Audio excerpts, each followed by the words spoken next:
On this episode of HUSA Garage, it's dyno time, featuring a twin-turbo small block on methanol.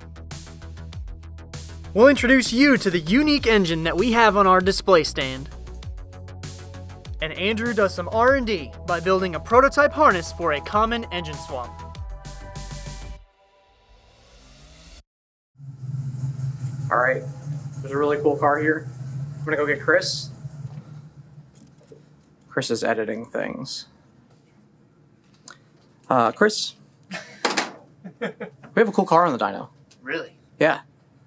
Let's go take a look at it. Can you get your stuff? Cool. Now, this car is on VP M5, which means it's got nitromethane in it.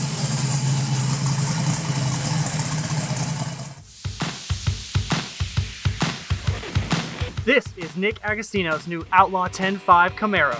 Nick brought this badass twin-turbo small block all the way from Canada to do some testing with Patrick Barnhill from PTP Racing.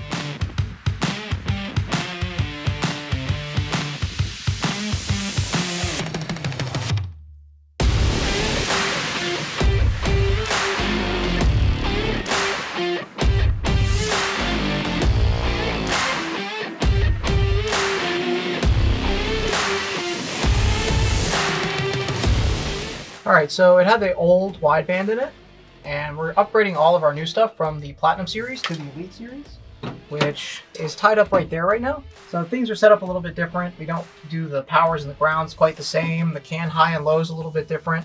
So as you can see, it takes a switched 12 volt now instead of a battery constant, and then still you got your battery ground. So what we're going to do is go ahead and just convert it from the old system that had the Tyco type can and put the Elite style can in it. After that, they're going to send it on the dyno.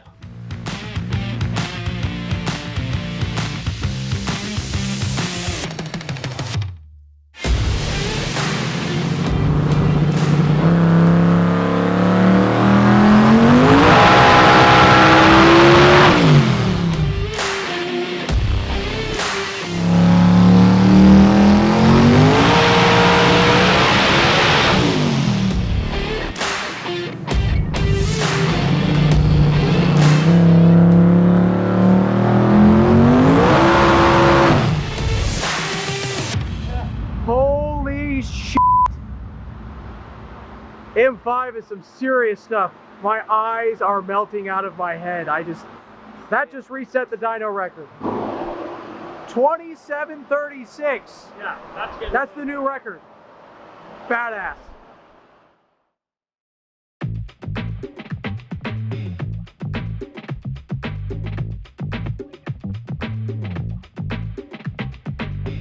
Back in our shop tour video, we briefly mentioned this V12 engine that lives in our lobby.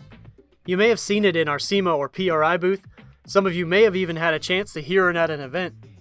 It's not a BMW, it's not a Jaguar, it's nothing exotic at all. It's actually a GM LS pattern V12. This is the V12 LS, and it's made in Australia by our friends at Racecast Engineering. The engine block and cylinder heads are designed such that they can utilize GM LS internal components, pistons, rods, valve train components, etc. These engines can be purchased as a builder kit with a bare block cylinder heads, cam and crankshaft, or as a complete drop-in engine, ready to go and pre-fitted with a Haltech Elite ECU. Our engine stand specifically is equipped with a Haltech Elite 2500 ECU and a custom engine harness built in-house. It's wired for semi-sequential fuel and wasted spark ignition so that the Elite 2500 can support the V12 engine. On the control panel, we have a Haltech IQ3S accelerator pedal, a 12-position switch, and we have a launch button. Now, the 12-position switch controls the RPM limit, and the limiter button actually activates it. This allows us to make some gnarly popping and cracking sounds, but as a naturally aspirated mill, it lacks the fire and fury a boosted application would have.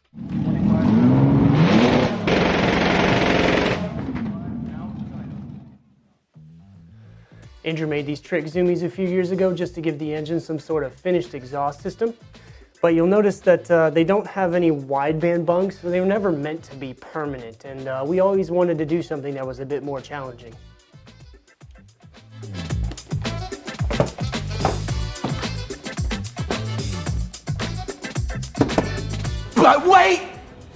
There's more!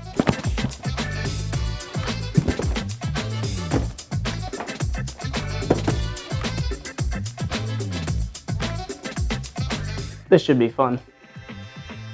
So now that we have these boxes, we're going to give this engine stand a makeover. We're also going to be incorporating some anti-lag valves, replumbing a few things, and hopefully making this ridiculous V12 just a little bit more crazy. We're gonna make it throw some flames. Keep an eye out for future episodes of HUSA Garage as this project takes shape.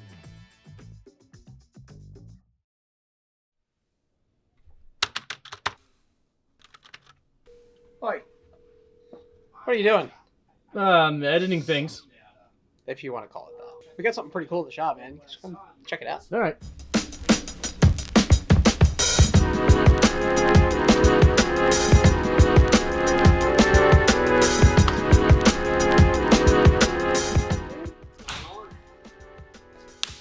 You brought us a cool car. I did. FRS, SR20. SR20? Couple Nissan SR20 motors will pull up premium 1 week before race wars, huh?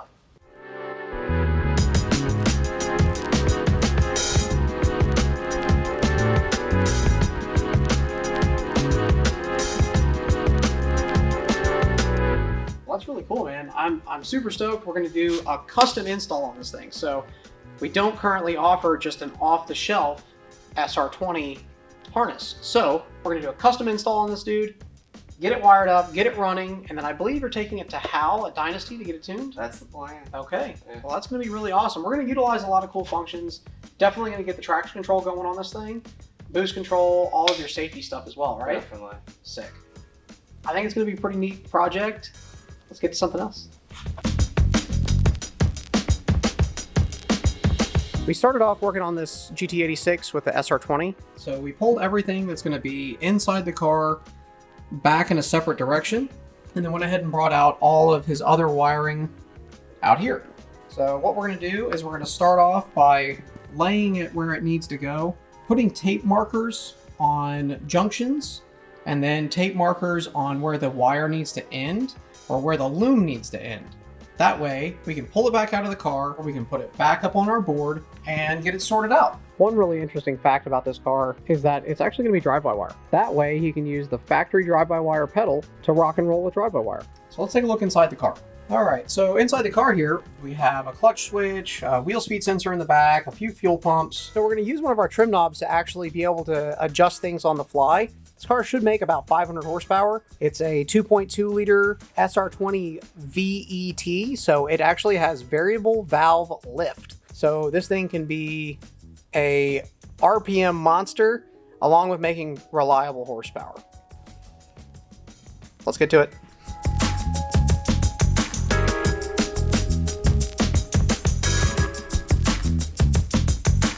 We got the harness completely tagged up. We know where we want to do our breakouts. So now it's time to start working on looming. Let's get this thing loomed up.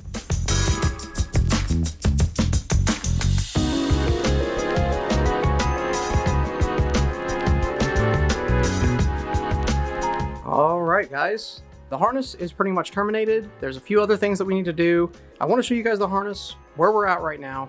As you can see, we've pretty much got this thing ready to go. We've got our wideband connection, our ignition outputs inside the car, just in case he ever wants to change to a different coil on plug setup. Hall effect cam and crank sensor. These guys just break out here, put a different connector on both sides. That way you're not going to mix them up in a high stress situation. No way to mess them up. Male, female. This car is driver wire, so I didn't hardwire this directly to the throttle body that he's actually using. That way, if he ever wants to change throttle bodies, it's a really quick little jumper he has to make that's about this long. We wired it for flex fuel. He is planning on running E85. This is the VVL solenoid. Put this short lead because this connector is actually extremely hard to get to because this engine obviously was not meant to be in an FRS. So I put this guy to where it can be unplugged easily. If you need to take the harness out, you just pop this Deutsch connector off, boom, disconnected. 2 electric cooling fans that we are controlling via the ECU. An injector breakout to where it's gonna have like a sub harness to go to the injectors. That's why if he ever changes injectors, all he has to do is pull this thing out and he can work on it outside of the car. If fuel pressure, oil pressure, wired up his alternator here. Basically, it is a switch 12 volts and a switch 12 volts with a resistor. So a lot of alternators actually require a charge light to excite the alternator, and it needs to have the slightest load of an incandescent bulb. Know how your alternator works when you go to wire your car. Very important, or your car won't charge or it will overcharge sometimes. Yep.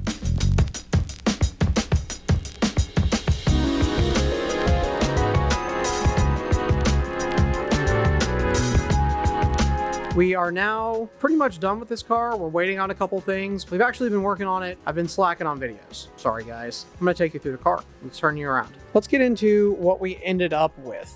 So we started off with an Elite 1500 premium kit. So it had a flying lead harness and it also had the Haltech fuse box. I added things like a breakout specifically for the injectors.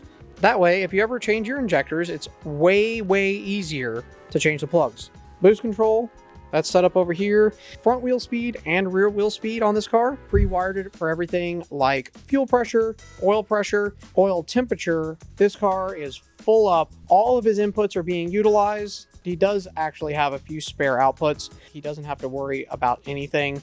He lets the computer do its job and he just drives. Let's go ahead and I'm going to take you inside the car so that you guys can see what we did in there.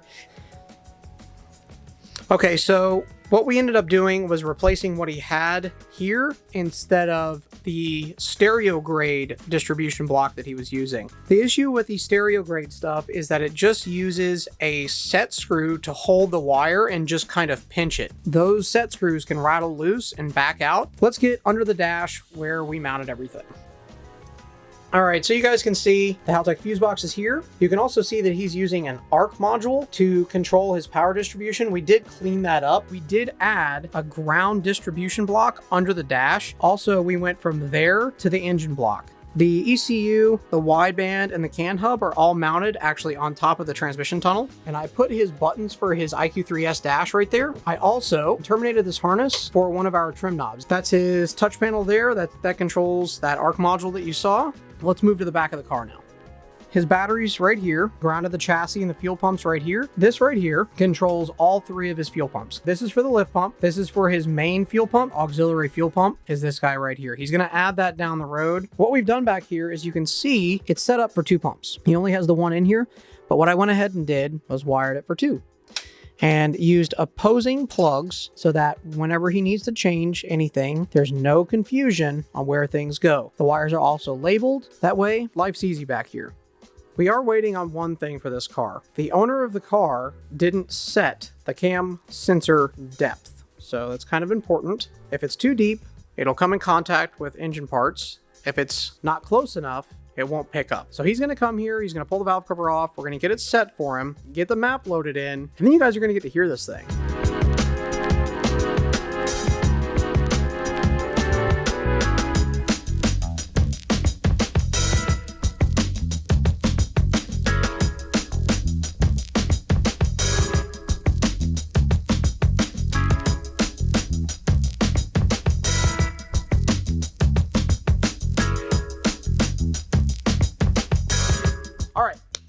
So we're back on the FRS. They got the cam sensor adjusted right. Brad's in there getting the firmware upgraded and loading a base map. That way we can start working on getting this thing fired up.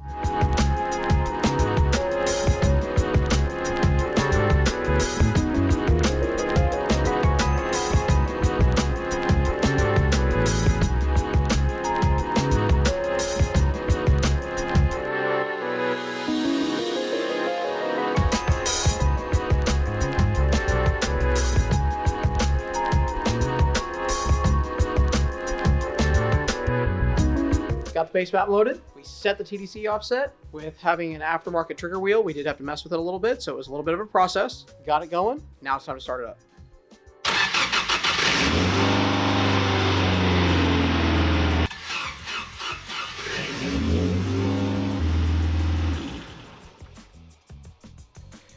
Well, it looks like we got a little bit of an oil leak. Kind of a bummer. That's race cars, I guess. Andrew's gonna take it back to his house, get it sealed back up, and then I think it's on its way to Dynasty. You excited? Stoked. Yeah, awesome. Yo. Oh, that was a good one.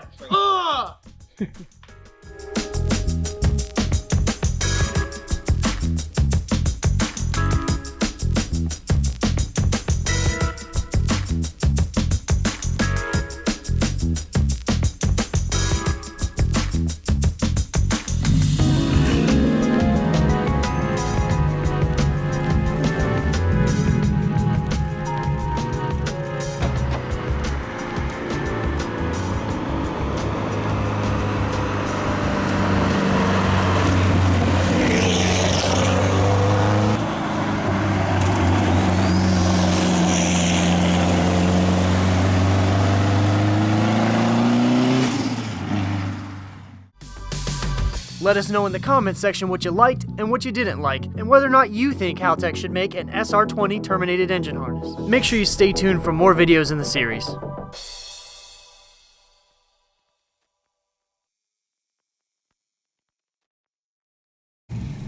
I'll cry right now. Bad boys, what you want, what you want, what you